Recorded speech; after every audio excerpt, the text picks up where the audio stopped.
पंजाब का मॉडल है। हमको दोनों ही मॉडल चाहिए, क्योंकि हम बिहार के लोग जो सबसे ज्यादा मेहनती लोग, सबसे ज्यादा हमारे खेतों में पानी है और सबसे उर्वरा भूमि है और सबसे ऊपर बढ़ करके कि हम सबसे अच्छे कामदार और किसान के वंशज हैं। ये हम राजा जनक की धरती पर खड़ा है, जो माना जाता है कि दुनिया का सबसे बड़ा कृषि विशेषज्ञ, कृषि वैज्ञानिक महाराजा जनक थे। और घाघ ने जो भारतीय मौसम पद्धति पर जब भी उनको संकट हुआ तो महाराजा जनक से सलाह कर लेकर उन्होंने घाघ ने लिखा है। तो हम उस धरती के लोग, मैं आप लोगों से आह्वान करना चाहता हूं कि बहुत सारे राजनेता पैदा होते हैं, बहुत सारे लीडर, पॉलिटिकल लीडर।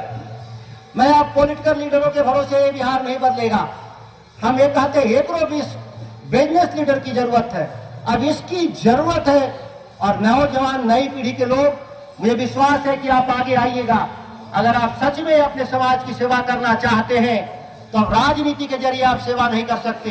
राजनीति एक विफल, तो मैं नहीं मानता कि विफल कर गया, क्योंकि देश में और दुनिया में लोकशाही का कोई सब्स्टिट्यूट नहीं।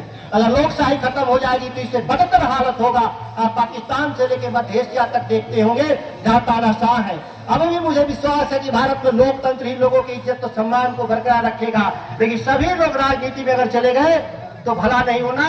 आप बिजनेस लीडर के रूप में आप महाराष्ट्र में जो देखिए, वहां कोऑपरेटिव मूवमेंट के जरिए नेता पैदा होते हैं। शरद पवार से लेकर जितने दर्जनों वहां के जो शक्तिशाली लीडर हुए कोऑपरेटिव मूवमेंट से। सुधीर जी, आप कोऑपरेटिव को रीडिजाइन करिए। आज सबसे महंगा कोऑपरेटिव विभाग लोन देता है, सबसे ज्यादा ब्याज पर। ये आपके लिए मैं नहीं कह रहा हूं, बिहार के कोऑपरेटिव के चलाने वाले लोगों के लिए कह रहा हूं। आज पैक्स घाटे में जा रहे हैं, सबसे ज्यादा उनका खर्च आ रहा है तो ब्याज पर आ रहा है। यहाँ तक कि कोऑपरेटिव विभाग 1 रुपए पैसे देते हैं और 2 रुपए का ब्याज देते हैं। ये कैसा ये है ये, लेकिन करे क्या?